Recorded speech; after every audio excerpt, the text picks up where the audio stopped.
Although the second episode of Blue Lock Season 2 had me crying, and not in a good way, at least this week's leaks are super badass. Julian Loki might just be a bigger threat than Thanos himself, because with speeds like this, he's practically prime Wally West.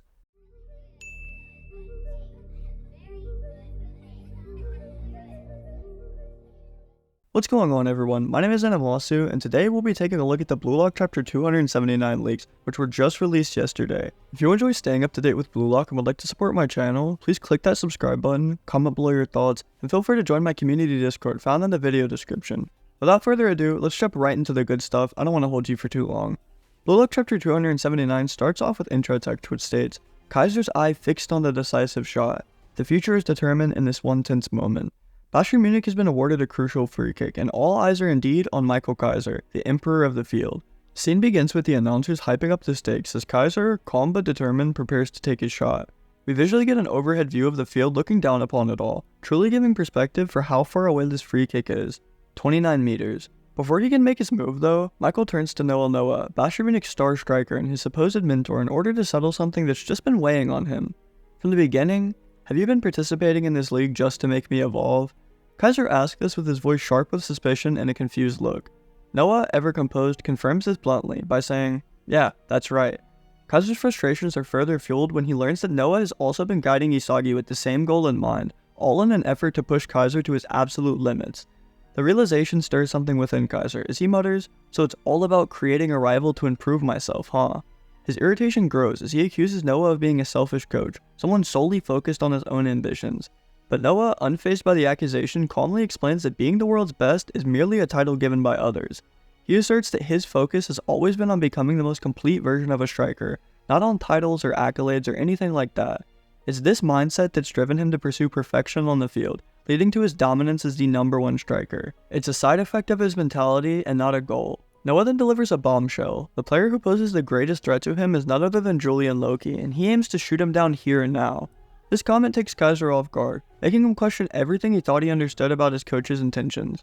Noah, with burning intensity in his eyes, makes it clear that he wants KAISER to surpass him someday, but only after KAISER can prove himself against someone like Loki and make his mark.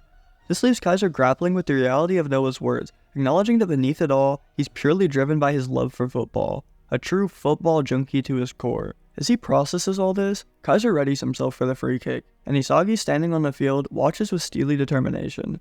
His thoughts race as he tries to figure out how to intercept KAISER's impending shot. If he's going to steal this goal, he's got to make a quick decision. Should he aim to tap in the rebound or try to alter the shot's trajectory altogether? His internal dialogue plays out rapidly as he tries to predict where KAISER will send the ball. Left corner or right? Isagi knows that reacting after the shot won't be fast enough. He has to start moving even before KAISER strikes the ball. In the midst of this mental chess match, KAISER himself resolves not to play into Noah's hands because he wants to be independent. He won't let Noah shape him into a rival within Bayern Munich just to satisfy his coach's desires. Michael is determined to carve out his own path, to write his own story and return to zero, and he even refers to himself as Michael for like the second time in the whole story. He feels a strange sense of clarity, and when thinking on his past, that feeling of being nothing and zero, he knows that he can only survive by hurting others, yearning for love, and proving his worth. With that malice burning inside of him, KAISER steps up to the ball, his predator's gaze locked in. Chapo, one of PXG's defenders, shouts out to his teammates, bracing them for impact as KAISER charges forward. Isagi, now running full speed towards the box, knows he's in for a gamble. His thoughts are racing. Will KAISER aim for the left corner, use the same backspin as before, feint or smash it into the right? What could he possibly be thinking? He knows that it's really just a gamble between him and KAISER, so he bets on the left corner and starts running to intercept the ball. But as KAISER swings his leg and the ball launches off his foot, the plan all begins to unravel. The ball curves with an extreme arc, unlike anything Isagi could have anticipated, and he realizes too late that KAISER is outsmarted him. He aimed for the top right corner after all, and just as the ball seemed destined to pierce the net, something absolutely unthinkable happens. Isagi, yoichi shocked, watches as Julian Loki burst into action. His speed is so unreal, and I'm for real when I mean unreal, a blur of motion that defies logic. I mean, literally is running over like, I don't know, 50, 60 miles an hour. Man could probably dust a cheetah. Isagi is literally just standing there stunned because all of this logic that he's built up through his training, all that he's trained to look and see and try, he cannot do any of that with Loki because his physicality just surpasses all. It's as though Loki is reacting faster than any human should ever be able to. Isagi even mutters in disbelief That's not human speed.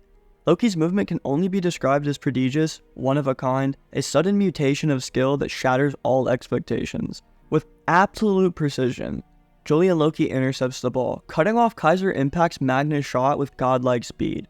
The KAISER Impact is too slow for me. The once unstoppable shot is nullified and shit-talked as Loki's godspeed completely crushes the Emperor's strike. The announcer narrates this unfolding chaos, dubbing Loki's intervention as Godspeed that slaughters everything in his path, and yeah, I would say that's pretty accurate. My dude literally went from outside of the box, I think just barely in, to leaping through the air to stop the KAISER Impact. And yes, I know, the KAISER Impact Magnus is a curved shot, it's not as fast, but that does not make this any less impressive. His speed is truly one of a kind. As the ball ricochets away, the tension finally snaps, leaving KAISER and Isagi just in awe. The scene then shifts back to the field where Loki stands, crouched down low like a predator, his eyes dark and menacing with temporary flow. He also has a disturbing smile creeping across his face, and I mean, it is truly a chilling image. This man could be a creepypasta, ARG, analog horror entity, I don't know. Whatever he is, he just looks absolutely chilling, and Loki's radiating an aura of villainy, a force that cannot be contained by anything logical. We do get the title for the upcoming chapter 280, which will be the Prodigy's Wall, which is a hint of the battles yet to come between these ever-evolving egoists, but more specifically, I have some ideas. I assume Igarashi will step in and give Julian Loki some trouble and do exactly what he did to Itoshi Rin, or at least try to. That or the wall is Julian Loki himself, as Isagi and KAISER must overcome someone like this in order to take the next step towards Noah. KAISER, who once stood as the emperor of the field, now finds himself tied with Isagi and confronted by a force that challenges everything he thought he knew about the game. Isagi, however, is caught in the middle of this clash, both of his rivals fully awakened to their original states, and he himself is left to evaluate his own place in the grand scheme of things. As these three forces, KAISER, Isagi, and Loki, I'm not including Rin here, I'm sorry, continue to collide, Noah is behind it all, wanting to improve and enjoy a high-stakes match. It's just like Sukuna with Gege. I mean, bro literally didn't write his own manga, and now Nomura's not writing his manga either. It's Noah, just give it over to him, he's Ayano Koji. It's really wholesome though when you think about it, because, I mean, this uncle is really hung up on the past and will never retire. He just cannot give up on his dreams of playing football forever. Like, eventually you're gonna turn 50, 60, you're gonna get old, give it up, Noah. But that sadly being the end of today's leaks though, I want to let you guys know that the Egoist Bible actually came out with a lot more information today as well. I mean, Oliver Aiku's bisexual and Yohiyori's absolutely crazy. Who would have expected these things? No, I'm just kidding. But if you guys want me to make a video covering it, please comment down below any ideas or examples of what you'd like to see. I really do want to make a video covering it. I just don't really just want to sit there and read it out. I kind of need like a reason to do so, you know. I'm not just trying to farm you guys for watch time like I'm doing right now. Just kidding. I hope you're all thriving in life though and doing well. Just remember, someone always cares about you. Please have an amazing rest of your day, and please take it easy, everyone.